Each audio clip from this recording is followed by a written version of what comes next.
naman kami tutol na magdiwang kayo ng kapanganakan ni Kristo kung gusto nyo. Kaya lang mali po yung petsa.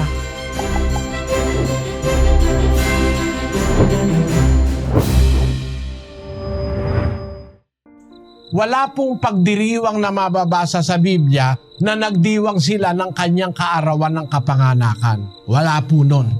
Buong Biblia, wala kang mababasang sila ay nagdiwang ng kanyang kapanganakan. Yung pong Pasko na sinasabi sa Biblia, yun po yung Paskwa. Yun po yung kanilang commemoration o pag-alaala ng pag-alis ng mga Israelita sa Ehipto. Yun po yung tinatawag na Paskwa ng Panginoon. Ang ibig sabihin po nun sa English, Passover. Kung saan yung gabi na yon, ang anghel na manlilipol lumagpas sa bawat bahay ng mga anak ng Diyos, mga Israelita. Hindi po sila namatayan. Kasi nung gabi na yon, lahat ng panganay sa Ehipto namatay. Pero yung mga panganay ng Israelita na lingkod ng Diyos, wala pong namatay. Nilagpasan sila nung anghel ng kamatayan. Kaya ang tawag po doon, Passover, na itinranslate na Paskwa o kapayapaan. Bawat bahay ng Ehipsyo may patay, magulo. Bawat bahay ng Israelita may kapayapaan dahil walang namatay. Iniligtas sila ng Diyos doon sa manlilipol ng mga panganay. Kaya tinawag po yan na Passover, na tinawag na Paskwa. Na yung Paskwa na yun ang tinawag nilang Pasko. Ginawa nilang December 25. Samantalang ang Paskwa sa Biblia, hindi po December. Ang Paskwa po, Marso o Abril. Doon pumapatak ang Paskwa. Yan po'y ginaganap ayon sa kalendaryong Ebreo sa buwan ng Nisan, sa ika-14 ng buwan, ang ika-15 ng buwan, unang buwan ng kalendaryong Ebreo, pumapatak po yan sa kalendaryong Romano na Marso o Abril. Kaya kung mapapansin nyo, ang tinatawag ninyong mahal na araw o Semana Santa, pumapatak ng Marso at Abril. Yun po ay galing doon sa Paskwa ng mga Ebreo nung araw. Kaya hindi po yan Disyembre. Yan tunay na Pasko sa Biblia, Marso o Abril yan, hindi po Disyembre yan. Yung kapanganakan ni Kristo na Disyembre, imbento lang po na itinaon sa pagdiriwang ng mga Romanong pagano, yung mga paganong Romanong hindi kumikilala kay Kristo, nagdiriwang sila ng December 25. Yun po yung birthday ng Diyos-Diyusan nilang araw.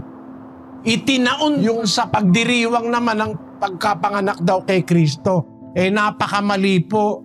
Parang iniinsulto mo si Kristo, inilagay mo yung birthday niya sa birthday ng Diyos-Diyusan ng mga Romano. Napakamali pong aral niyan, kapatid. Kaya lang, hindi naman kami tutol na magdiwang kayo ng kapanganakan ni Kristo kung gusto nyo. Kaya lang, mali po yung petsa. Yung petsa, tinaon sa pagdiriwang ng paganong Roma. Yun pong paganong paniniwala na ang kinikilala nilang Diyos hindi si Kristo. Doon kayo nakikidiwang pag December 25. Nakakalungkot din sa hindi nakakaunawa ng salita ng Diyos sa Biblia. Itataon mo yung pagdiriwang mo ng birthday ni Kristo sa pagdiriwang ng Diyos-Diyusan ng mga paganong Romano, nakakalungkot. Babasahin ko sa inyo The Catholic Encyclopedia Volume 2, page 607. Ang sabi po rito, Christmas o Pasko. The feast of the Savior's birth is called Christmas, the Mass of Christ. It is celebrated on December 25 and is one of the main feasts of the liturgical year. The actual date of the Lord's birth is unknown, and its commemoration was generally included in the Feast of the Manifestations, Epiphany, and January 6, during the first 3 centuries of Christian era. History. In about the year 330, however, the Church in Rome definitely assigned December 25 for the celebration in order to honor Christ, the light of the world and the true Son of Justice. This was the day which had been dedicated in pagan Rome to the feast of the sun god and had been called birthday of the unconquered sun. Kita nyo? Yan ay birthday nung paganong paniniwala, yung kanilang Diyos ng pagano. Doon itinapat. Sabi ng Encyclopedia Catholica, yan ay ginawa lang noong 330 AD. Pero nung mga unang ginagawa nila yan, 6 ng Enero. Kaya naglipat lang sila ng December 25. Parehong mali. Hindi rin naman January. Nilipat sa December. Hindi rin naman December ang pagkapanganak ni Kristo. Yan pong aral na yan ay imbento. At may insultong kasama yan. Itinaon sa pagdiriwang ng piyesta ng Diyos ng pagano. Yan po ang insulto dyan. Kaya nasa sa inyo po kapatid kung naniniwala kayo, hindi naman namin kayo pinipilit. Pero kung magdiriwang kayo ng kapanganakan ni Kristo, sana naman huwag dun sa araw na itataon pa sa pagdiriwang ng piyesta ng Diyos-Diyusan ng paganong Roma. Yun ang hindi po alam ng karamihan. Naniniwala kami sa Pasko na nasa Biblia. Yun po ipinagdiriwang namin ng Abril o ng Marso. Kasi ang kalendaryo po, meron pong naiibang petsa. Kaya maaaring pumatak ng Abril, maaaring pumatak ng huling linggo ng Marso o kaya unang linggo ng Abril.